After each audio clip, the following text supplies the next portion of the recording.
Многим из нас знакома ситуация, когда нам сильно нравится актер, музыкант или просто знаменитость. Мы начинаем буквально жить этим человеком. Мы пересматриваем все фильмы с его участием, переслушиваем старые песни, ищем в интернете старые интервью и готовы часами сидеть на Ютубе, чтобы насладиться его каждым жестом или улыбкой. Нам хочется знать о своем кумире абсолютно все. Что он ест на завтрак, какую одежду он носит, с кем общается, о чем он думает. В этот момент весь остальной мир вокруг нас словно исчезает. И для нас существует только этот один идеальный человек на экране. Самое странное, что внутри нас в это время рождаются самые настоящие эмоции. Мы радуемся его успехам, грустим, если у него не все хорошо, а иногда даже ревнуем, когда узнаем в новостях о его реальных романах. Нам кажется, что между нами есть какая-то связь, и что этот человек понимает нас гораздо лучше, чем наши друзья, чем коллеги по работе или даже родители. Но почему наш мозг так легко попадает в эту ловушку? Почему мы готовы часами страдать по человеку, который никогда нас не видел и не слышал? Почему появляется это странное чувство одиночества, когда у него все хорошо, а у тебя нет? И вообще, насколько это нормально влюбляться в знаменитость? Или мы все потихоньку здесь сходим с ума? Вы слушаете Russian Flow, подкаст для тех, кто учит русский язык. Друзья, всем привет! Сегодня воскресенье, а значит, настало время для выпуска нашего подкаста.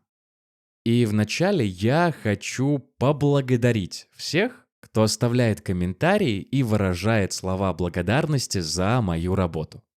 На данный момент для меня это дороже любых денег. Если у вас есть что сказать, то, пожалуйста, не стесняйтесь. Пишите мне на почту, оставляйте комменты на YouTube или Spotify, ну или заходите в нашу группу в Telegram. Когда нет обратной связи, я начинаю немного грустить и загоняться. Поэтому что делать, вы прекрасно знаете. Отлично. Этот выпуск получился очень насыщенным и интересным, поэтому, не теряя ни секунды, давайте начинать.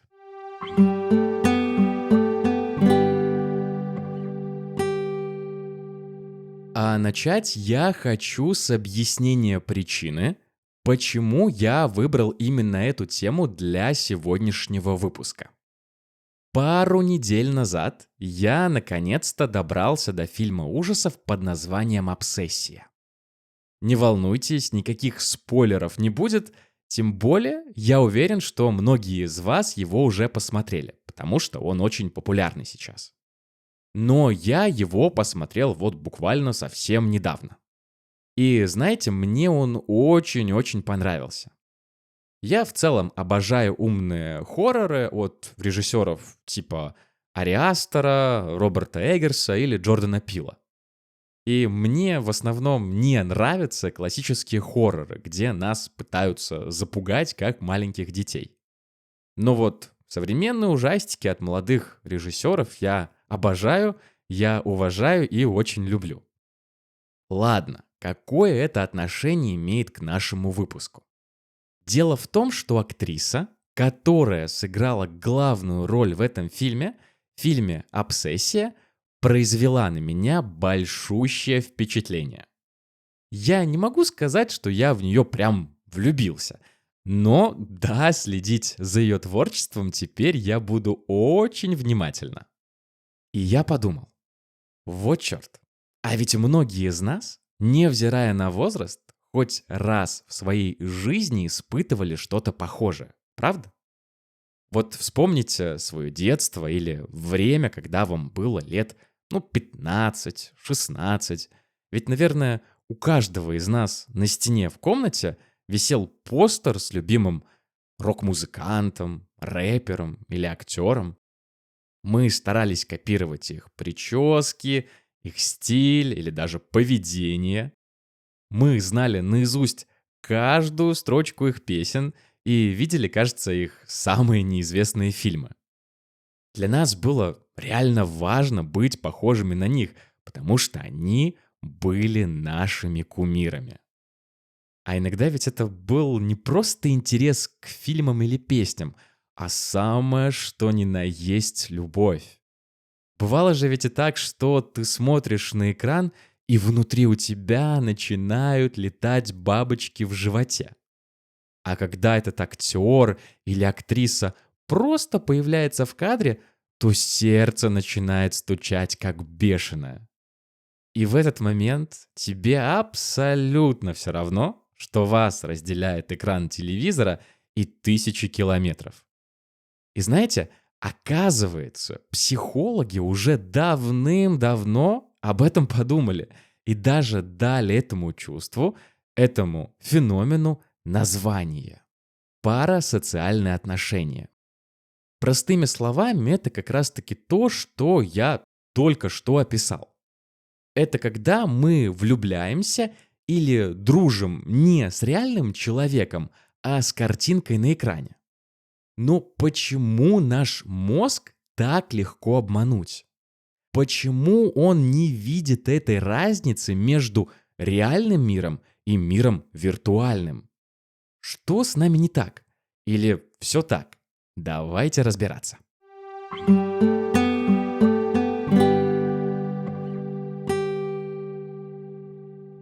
Так что же на самом деле происходит в моменты сильной связи с картинкой на экране?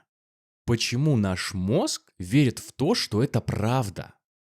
И вот тут мы опять возвращаемся к нашим любимым древним людям. Такое ощущение, что все беды мира только из-за них. Ладно, эти ребята ни в чем не виноваты. Виновата сама эволюция. Смотрите. Люди большую часть всей истории человечества жили без экранов и смартфонов. То, чем мы пользуемся, последние лет 50, это совсем новое изобретение. Ведь что такое 50 лет в масштабах истории? Секунда, даже меньше секунды. Зато вот наш мозг формировался миллионы лет. И тогда для мозга древнего человека, если ты видел перед собой человеческое лицо или слышал голос другого человека, это означало только одно. Перед тобой твой сосед или твой друг, и он живой человек, он существует. И наш мозг еще тупо физически не смог привыкнуть к новым технологиям, он не смог адаптироваться. Поэтому для моего мозга нет особой разницы между красивой девушкой, которая сидит рядом со мной в кафе, и актрисой из фильма. А работает это все довольно просто. Давайте, чтобы было проще понять, вернемся к фильму «Обсессия». Кстати, очень символично, но ладно, без спойлеров для тех, кто еще не смотрел. Так вот, что происходит со мной в этот момент? Когда я вижу девушку на экране, мой мозг начинает кричать. «Эй, чувак, она рядом, она классная, она красивая, она смотрит прямо на тебя». И в эту секунду я получаю те же гормоны, как если бы эта девушка находилась со мной в одной комнате. То есть, видите, мне даже не нужно выходить на улицу, чтобы получить те же эмоции. И в этом как раз-таки кроется главная опасность. Ведь, по сути, в кого мы влюбляемся на самом деле? Мы ведь влюбляемся не в реальную женщину или мужчину. Мы влюбляемся в картинку. Ведь мы понятия не имеем, какой характер у этой актрисы или актера в реальной жизни. Мы этого просто не знаем.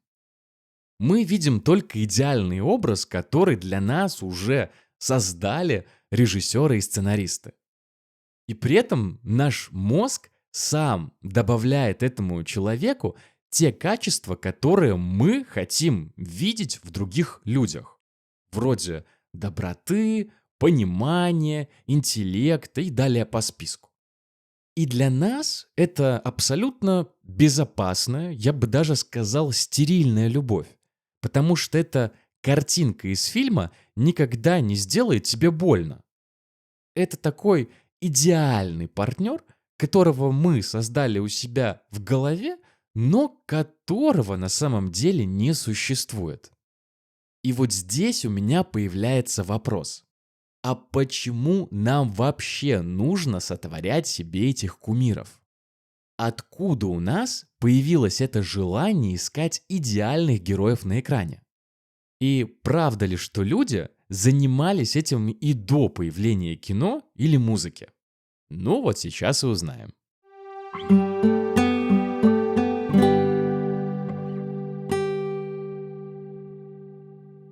У меня есть очень хорошая новость. Влюбленность в кей-поп певцов или стримерш существовала и раньше. Нет, ну конечно, никаких кей-поп певцов или стримерш тогда не было, но люди и тогда влюблялись в людей, которых ни разу не видели в реальной жизни. Менялось время, менялись технологии, но желание создавать себе кумиров было тогда, есть сейчас и, по всей видимости, будет и в будущем. Все мы люди, все мы человеки, и для нас это нормально — искать кого-то идеального, пусть и вымышленного, пусть и придуманного. Давайте сейчас вернемся в прошлое, скажем, в 15 век, и глянем, чем занимались люди тогда, чем занимались люди того времени. А занимались они примерно тем же самым. О чем ты говоришь, балбес? Как они могли заниматься тем же самым 500 лет назад? Объясняю. Обычные жители небольшого городка на юге Германии никогда в глаза не видели своего короля. Но они всей душой его обожали. Они целовали его портреты и готовы были умереть за него на войне. Пока в это же время молодые девушки читали истории про добрых рыцарей. Они тоже придумывали себе идеальных героев. Они плакали по ночам. Они влюблялись в персонажей, которых они никогда не встречали в реальной жизни. И для них они были точно такими же звездами, как для нас сейчас голливудские актеры. Но почему так происходило? Почему все было так же? Да потому что это просто потребность любого человека. Как сейчас, так и тогда нам это нужно. Нам просто необходим кто-то сильный, кто-то красивый или смелый, на которого хочется быть похожим. Нам нужен идеальный пример для подражания. И если раньше эту роль выполняли боги, короли или святые, то сейчас эту роль выполняют Хью Джекман и Сальма Хайек. Кстати, когда я готовил этот выпуск, я услышал такой термин, как листомания. Привет всем моим венгерским слушателям, кто уже догадался, о чем я здесь собираюсь рассказывать. Для остальных же я расскажу, чуть подробнее о том, что такое эта листомания. Вот это слово, вот этот термин, он появился в то время, когда жил и творил венгерский пианист и композитор Ференц Лист.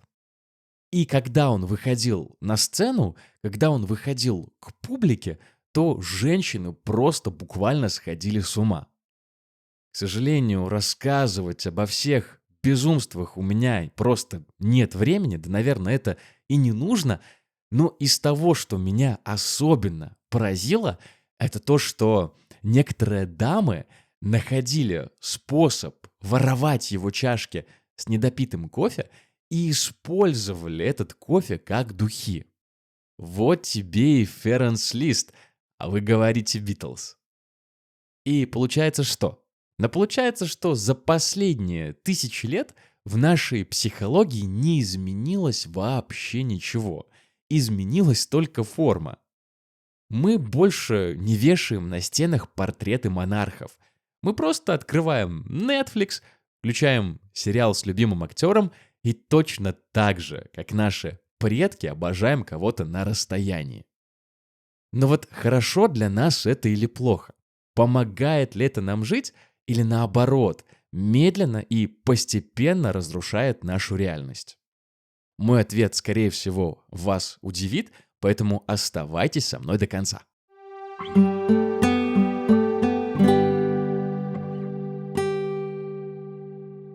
Ну так что, хорошо это или плохо? И, как обычно, у каждого такого феномена, у каждой такой острой темы есть, как мы говорим, две стороны медали. И в зависимости от точки зрения, да, мнение об этом вопросе у каждого человека будет разное. Но сегодня я хочу быть адвокатом. Сегодня я хочу быть Джимми МcГиллом в мире чувств и эмоций. Поэтому я попробую защитить эту привязанность, да, я попробую оправдать эту любовь к кумирам. И для этого, как хороший адвокат, я должен рассказать такую историю, после которой судья расплачется, и мой подзащитный будет тут же признан невиновным. И что может быть лучше, чем такая история из детства? Дело в том, что когда мне было, наверное, лет 13, то я впервые вместе со своим папой, вместе со своим отцом посмотрел фильм «Сумерки». О, Господи, да при чем тут «Сумерки» и любовь к кумирам? Минутку, сейчас обо всем расскажу. Знаете, когда ты подросток, когда ты ребенок, то ты еще особо не понимаешь, да, кем ты хочешь стать, куда ты хочешь идти и как вообще себя вести в этом сложном и запутанном мире. И любое сильное впечатление может поменять все твои взгляды буквально за одну секунду. И в тот момент таким сильным впечатлением стал для меня актер Тейлор Лотнер, который исполнил роль волка, роль оборотня Джейкоба, такого врага вампиров. Для тех, кто не в курсе, то в первой части он был обычным парнем, который был влюблен в главную героиню Беллу, а она его не замечала. Он был для нее, просто другом. Но вот во второй части герой Тейлора Лотнера впервые снимает майку. И вот тут оказывается, что он мега, супер-пупер-дупер сексуальный парниша. И для меня тот момент, кажется, стал поворотным, стал ключевым в моей жизни. Что же произошло? А я просто захотел быть таким же классным, быть таким же крутым, быть таким же мускулистым, как и этот актер. Поэтому я с того момента стал много тренироваться, правильно питаться, и в целом вести здоровый образ жизни, что, в принципе, продолжаю делать и по сей день, в отличие, кстати, от самого Тейлора. А что бы случилось, если бы в тот момент я бы не посмотрел этот фильм? Может, я бы сейчас стал обычным скуфом, который пьет пиво каждый день и не встает с дивана. Честно, я просто не знаю. Но вспоминать и рассказывать всем, что я начал заниматься спортом, да, вот этим бодибилдингом из-за персонажей из фильма «Сумерки», мне кажется довольно забавным. И я уверен, что я не один такой. Я уверен, что таких историй просто миллионы. Я буквально не сомневаюсь, что хотя бы один человек, кто слушает этот подкаст, начал учить русский язык просто потому, что его кто-то вдохновил. Может быть, это был актер Юра Борисов или певица Дора. Для кого-то этим героем стал Чехов, а для кого-то Достоевский. Неважно. Главное, что этот кто-то повлиял на вашу жизнь только в лучшую сторону. Конечно, исследуя эту тему, мы должны поговорить и об опасных, таких нездоровых моментах этого феномена. Поэтому давайте этим и займемся в последней части нашего подкаста.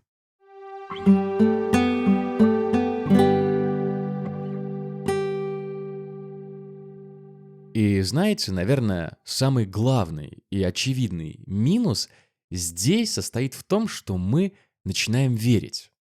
Мы начинаем верить, будто все это происходит в реальной жизни, хотя это вовсе не так. Вот скажите, зачем нам ходить на свидание?